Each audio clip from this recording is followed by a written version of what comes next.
Hello students, कैसे हो आप सब। लास्ट वीडियो में हमने पढ़ा था चाल और वेग के बारे में, स्पीड और वेलोसिटी के बारे में। ठीक है, तो सबसे पहले आप लोग मुझे ये बताओ कि चाल क्या होती है। What is speed? The distance traveled by an object per unit time. Very good. The distance travelled by any object per unit time is known as speed. ठीक है, कि कोई भी वस्तु प्रति इकाई समय में कितनी दूरी तय करती है, वो उस वस्तु की क्या कहलाती है? चाल। अब जैसे कि आप सबको पता है, जब आप किसी भी गाड़ी के द्वारा ट्रेवल करते हो तो आपकी जो गाड़ी की स्पीड है, जो चाल है या जो वेग है, वो कभी भी सेम नहीं रहता। वो टाइम टू टाइम चेंज होता रहता है। ठीक है, ठीक है। हाँ, तो उसी चीज के लिए हमने एक टर्म ली है और आज हमारी वही टर्म हमारा क्या रहेगा? टॉपिक रहेगा। ठीक है, जब वेग प्रति इकाई समय में बदलता रहता है तो उस टर्म को हम बोलते हैं त्वरण, और इंग्लिश में इसको बोलेंगे एक्सेलरेशन।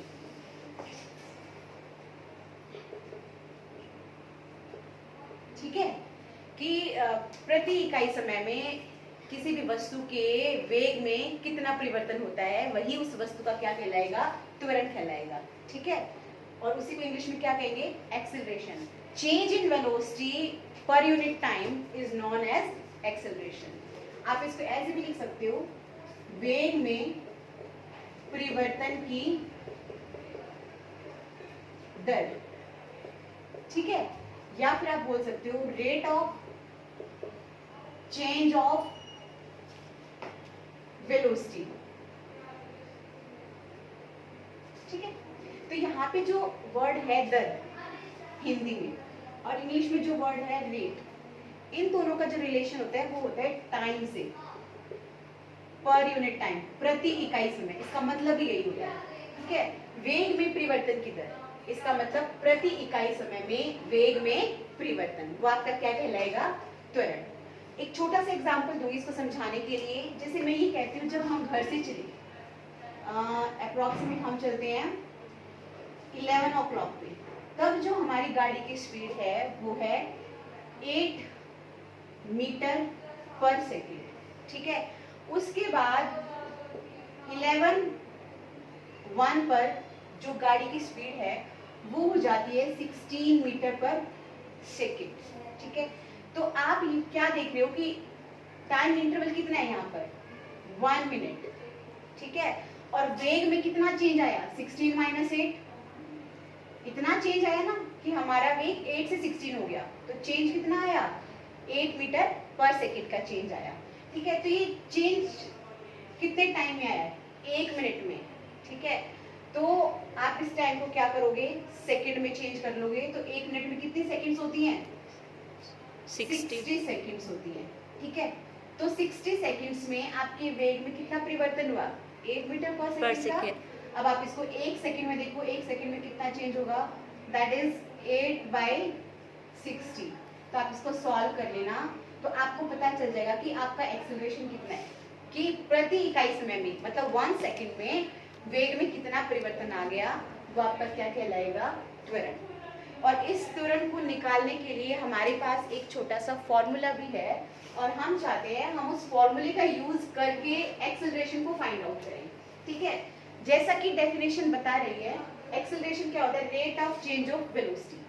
तो जो आपका एक्सेलरेशन है, जो त्वरण है, इसको हमेशा हम ए से दर्शाते हैं। ठीक है, उसके बाद है वेग में परिवर्तन। ठीक है, चेंज इन वेलोसिटी, दर मतलब पर यूनिट टाइम, तो टाइम कहाँ जाएगा? नीचे। Change in velocity per unit time, that is known as acceleration. तो इसका फॉर्मूला भी यही हो जाएगा, change in velocity upon time. अब चेंज इन वेलोसिटी, इसको हिंदी में कहेंगे वेग में परिवर्तन बटे समय। ये आपका त्वरण का क्या हो जाएगा? फॉर्मूला। अब चाहे आप इंग्लिश मीडियम में हो या हिंदी मीडियम में हो, त्वरण के लिए आपको एक वर्ड यूज करना पड़ेगा, लेटर। इस त्वरण को दर्शाने के लिए उस लेटर को हम किससे, वो लेटर क्या है आपका? ए है। ठीक है, अब देखो, जब हमें ये पता लगाना है वेग में कितना परिवर्तन हुआ, तो हमेशा क्या होगा? अंतिम वेग माइनस प्रारंभिक वेग। अंतिम वेग माइनस प्रारंभिक वेग बटे समय, that means final velocity minus initial velocity upon time. ठीक है, फाइनल वेलोसिटी को हमेशा रिप्रेजेंट किया जाता है v से और इनिशियल वेलोसिटी को रिप्रेजेंट किया जाता है u से और टाइम को रिप्रेजेंट किया जाता है t से। ठीक है, अब देखो तुम, इनिशियल वेलोसिटी कौन सी होगी? जब आपकी गाड़ी शुरू होती है, शुरू होते वक्त जो उसका वेग होगा वो होती है इनिशियल वेलोसिटी। कुछ टाइम बाद आपकी गाड़ी का जो वेग है वो परिवर्तित हो जाता है, चेंज हो जाता है, तो उस टाइम लास्ट में जो आपका वेग होगा वो होगा फाइनल वेलोसिटी, अंतिम वेग। ठीक है, अब इसको एक बार हम न्यूमेरिकल से समझने की कोशिश करेंगे। एक तो आपका एक्सेलरेशन क्या हो जाएगा? v minus you upon T. ये आपका त्वरण निकालने का एक फॉर्मूला हो गया, जहाँ पे a रिप्रेजेंट करता है त्वरण को, एक्सेलरेशन को, v रिप्रेजेंट करता है फाइनल वेलोसिटी को, अंतिम वेग को, u रिप्रेजेंट करता है प्रारंभिक वेग को, इनिशियल वेलोसिटी को, और t आपका रिप्रेजेंट करता है समय को। तो एक छोटा सा न्यूमेरिकल ले लेते हैं। मैं ये कहती हूँ कि एक गाड़ी है, जब वो शुरू होती है तब जो उसका वेग है, प्रारंभिक वेग जो है वो है 18 किलोमीटर पर आवर। ठीक है, कुछ टाइम बाद, मैं कहती हूँ 1 घंटे बाद, सॉरी हम ये मानते हैं कि 2 घंटे बाद उस ऑब्जेक्ट का, जो गाड़ी है आपकी, उसका जो अंतिम वेग है, 2 घंटे बाद उसका वेग हो जाता है 72 kilometre per hour after 2 hours. ठीक है, और मैं कहूंगी अब आपको इस ऑब्जेक्ट का निकालना है एक्सेलरेशन, त्वरण निकालना है। ठीक है, तो वही इसका फॉर्मूला, अंतिम वेग माइनस प्रारंभिक वेग। तो आपका अंतिम वेग कितना है? 72 माइनस प्रारंभिक वेग कितना है? 18 अपॉन टाइम, टाइम आपका कितना है? 2 आवर्स। यहाँ पे हमारा वेग भी किलोमीटर पर आवर में है, टाइम भी हमारा किस में है? आवर्स में है, इसीलिए हमें यूनिट्स को चेंज करने की जरूरत नहीं पड़ेगी। अगर आपका वेग मीटर पर सेकंड में होता और आपका जो टाइम है वो आवर्स में होता, तो आपको इसको, टाइम को सेकंड्स में चेंज करना पड़ता, बट आपकी अब सारी यूनिट्स जो है किलोमीटर पर आवर में है, इसलिए आपको चेंज करने की जरूरत नहीं है। अब आप सॉल्व करो, 72 में से 18 को माइनस करो, कितना आएगा? I think it is 54. Am I right? And divided by 2. तो अब आप इसको डिवाइड करो, 2 2 जा 4, 2 7 जा 14, 27। अब त्वरण की जो इकाई होती है दैट इज मीटर पर सेकेंड स्क्वायर। ठीक है, तो इस ऑब्जेक्ट का त्वरण कितना आ जाएगा? 27 मीटर पर second square. Is it clear बेटा? Yes ma'am. Okay, good. अब हम इसकी एसआई यूनिट की बात करते हैं।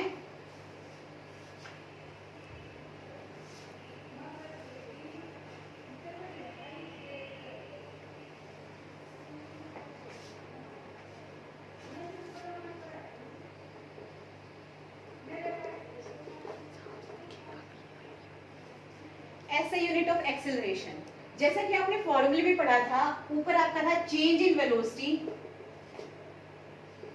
वेग में परिवर्तन बटे समय, दैट इज टाइम। तो वेलोसिटी की आपने लास्ट टाइम यूनिट पढ़ी थी, क्या यूनिट होती है वेलोसिटी की? मीटर पर सेकेंड। मीटर पर सेकेंड डिवाइडेड टाइम की यूनिट क्या होती है? ऐसा यूनिट टाइम की सेकेंड। सेकेंड। ठीक है, तो जो ये मीटर पर सेकेंड है, आप इसको ऐसे भी लिख सकते हो, मीटर, इसका मतलब होता है डिवाइड, तो डिवाइड में ये वाला सेकेंड, और एक डिवाइड में नीचे ऑलरेडी क्या था? सेकेंड था, तो ये क्या हो गया? Metre by second square. तो आप इसको ऐसे भी लिख सकते हो, मीटर, इसको आप ऐसे यूज कर लो, पर सेकेंड स्क्वायर। तो एक्सेलरेशन की ऐसा यूनिट आपकी क्या होगी? मीटर पर सेकेंड स्क्वायर। और आप इसको बच्चे ऐसे भी लिख सकते हो, इसको आप हटा के इस पावर को आप किस में रिप्रेजेंट कर दोगे? माइनस में। और ऐसा क्यों हुआ? जैसे आपने पढ़ा metre is divided by S square. आपको पता है मैथ्स में जब कोई भी पावर डिवाइड होती है और जब आप उसको ऊपर लेके जाते हो मल्टीप्लाई में, तो आपकी वो पावर माइनस में चली जाती है। तो जब हम इसको मल्टीप्लाई में ले गए तो पावर माइनस में हो गई, तो फिर डिवाइड का साइन बीच में लगाने की हमें जरूरत नहीं है। बट जब आप इसे रीड करोगे तो आपका यही रीड होगा मीटर पर सेकेंड स्क्वायर। आप देखो त्वरण क्या है? वेग में परिवर्तन की दर। अब सिंपल सी चीज है, या तो आपका वेग समय के साथ बढ़ेगा, आपकी वेलोसिटी टाइम के साथ इंक्रीज होगी, या ये हो सकता है टाइम के साथ साथ आपका जो वेग है, जो गाड़ी है उसका वेग जो है वो घट सकता है। दो ही केस हो सकते हैं। तो उस केस में आपका त्वरण जो है टू टाइप्स का हो जाता है, दो तरह का। एक आपका होगा धनात्मक त्वरण, इंग्लिश में इसको कहेंगे बेटा पॉजिटिव एक्सीलरेशन। पॉजिटिव एक्सीलरेशन आपका तब होगा जब आपका वेग बढ़ेगा। फॉर एग्जाम्पल, जिस गाड़ी से आप जा रहे हो, स्टार्टिंग में उसका जो वेग है वो है 5 मीटर पर सेकेंड, लेकिन कुछ सेकंड्स के बाद जो वेग है वो 18 मीटर पर सेकेंड हो जाता है। दैट मीन्स टाइम के साथ वेग क्या हो गया? इंक्रीज हो गया, बढ़ गया। ठीक है, तब जो आपका त्वरण निकलेगा वो आपका क्या होगा? धनात्मक त्वरण। ठीक है, दूसरा आपका होता है ऋणात्मक त्वरण। That means negative acceleration. तो ऋणात्मक एक्सेलरेशन या ऋणात्मक त्वरण किसे कहेंगे? यदि आपकी कोई गाड़ी है, कोई ऑब्जेक्ट है, अगर वो जा रही है, स्टार्टिंग में उसका वेग ज्यादा है और लास्ट में उसका वेग घट जाता है। छोटा सा उदाहरण दूंगी, जब आप जा रहे हो, आगे कोई गाड़ी आ जाता है, आप सडनली क्या लगाते हो? ब्रेक। तो आपकी जो स्पीड थी एट स्टार्टिंग में, फॉर एग्जाम्पल वो 72 मीटर पर सेकेंड थी।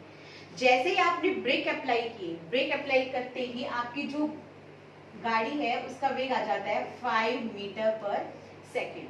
दैट मीन्स यहाँ पे आपका वेग क्या हो गया? घट गया। अब इस केस में जो आपका त्वरण निकलेगा वो आपका होगा बच्चे ऋणात्मक त्वरण। इसके लिए एक दूसरी टर्म भी यूज की जाती है जिसको हिंदी में बोलते हैं मंदन और इंग्लिश में बोलते हैं रिटार्डेशन। ठीक है, अब इसके बाद हम स्टडी कर लेंगे ग्राफ्स के बारे में कि जो ग्राफ्स है वो डिफरेंट काइंड के एक्सेलरेशन में किस तरह का होता है।